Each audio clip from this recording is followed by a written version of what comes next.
বৃষ্টির দিনে বাজারে যেতে পারছেন না, তাহলে মাত্র এক টুকরা মাছ দিয়ে আর কিছুটা বরবটি দিয়ে এরকম সুস্বাদু একটা ভর্তা বানিয়ে নিলে সবার খাওয়ার মতো একটা আইটেমও হয়ে যাবে। বাজার নিয়েও আর চিন্তা করতে হবে না। মাসের মধ্যে 2-4 দিন এরকম একটু হিসাব নিকাশ করে চললে খরচটাও কিছুটা কমে আসে। আসসালামু আলাইকুম। আমি বরবটির ভর্তা করব, তার জন্য 2টা আলু এরকম 4 টুকরা করে নিয়েছি আর বরবটিগুলো বেছে নিয়েছি। সামান্য একটু পানি দিয়ে বরবটি আর আলুগুলো সিদ্ধ করে নিব। আলু বরবটিগুলো ভালো করে ধুয়ে নিয়েছি, সেগুলো সিদ্ধ করে নিয়েছি। তো পুরো সিদ্ধর প্রসেসটা দেখালাম না। এখন সিদ্ধ বরবটি আর আলু যখন ঠান্ডা হয়ে গিয়েছে, এগুলো আমি শিলপাটায় নিয়ে নিয়েছি। আমি এগুলো বেটে ভর্তা করব।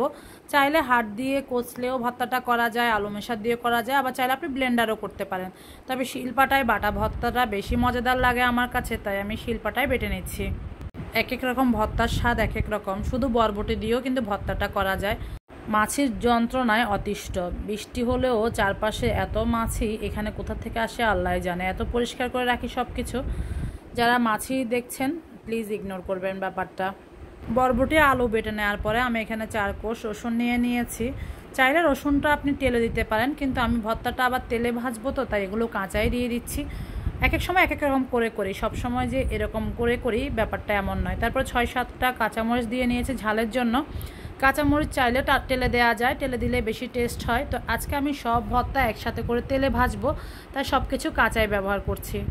এখন এই সবগুলো আবার ভালো করে বেটে নিব, বেটে সব কিছু ভালো করে মিশিয়ে নিব।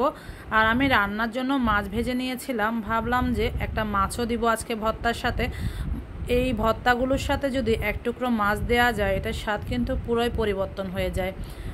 একবারে বাটা মিহি হয়নি, তাই আবারও মিহি করে আমি একটু বেটে নিচ্ছি। একটু আস্তে আস্তে থাকলেও সমস্যা নেই, আমরা তো এগুলো ভেজে নেব। তো ওই যে লবণ হলুদ আর মরিচ মেখে মাছটা ভেজে নিয়েছিলাম, সেখান থেকে আমি এক টুকরো মাছ নিয়ে এখন কাটা বেছে নিব। আর এই মাছটাকে আমি বেটে ভর্তার সাথে মিশিয়ে নিব। চাইলে আপনি মাছ বাড়িয়ে দিতে পারেন, আমি এক টুকরোই দিচ্ছি। যে পরিমাণ বরবটি নিয়েছি, এক টুকরো মাছ দিয়ে এই ভর্তাটা কিন্তু অনেকটা সুস্বাদু হবে। তারপরে দিয়ে দিয়েছি আমি কিছুটা ধনিয়া পাতা। এই ভর্তার রেসিপিটি কয়েকদিন আগেই করা, কিন্তু আজকে ভাবলাম বৃষ্টি হচ্ছে চারিদিকে, অনেক সময় দেখা যায় ঘরে বাজার সদাই না থাকলে আমরা চিন্তায় পড়ে যাই কী রান্না করব। সেক্ষেত্রে এরকম ভর্তা বাটিয়ে নিলে যেমন খেতেও মজা হয়, তেমনি বাজারের টেনশনটাও কম থাকে। ঘরে একটু বরবটি থাকলো বা একটু আলু থাকলো, এক টুকরো মাছ দিয়ে ভাবে করে নিতে পারলেন।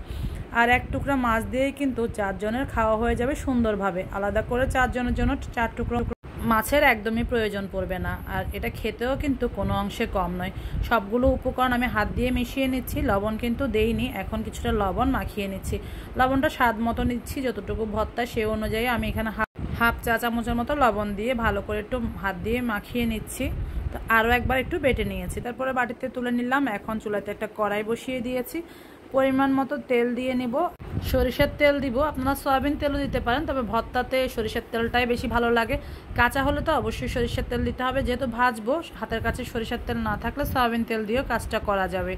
তেলগুলো ভালো করে গরম করে আমি ওই যে বেটে রাখা ভর্তাগুলো দিয়ে দিব এই তেলের মধ্যে। আর বাড়তি কোনো উপকরণ এখানে ব্যবহার করতে হবে না। এখন খুব ভালো করে তেলের সাথে ভর্তাটা মিশিয়ে নেব।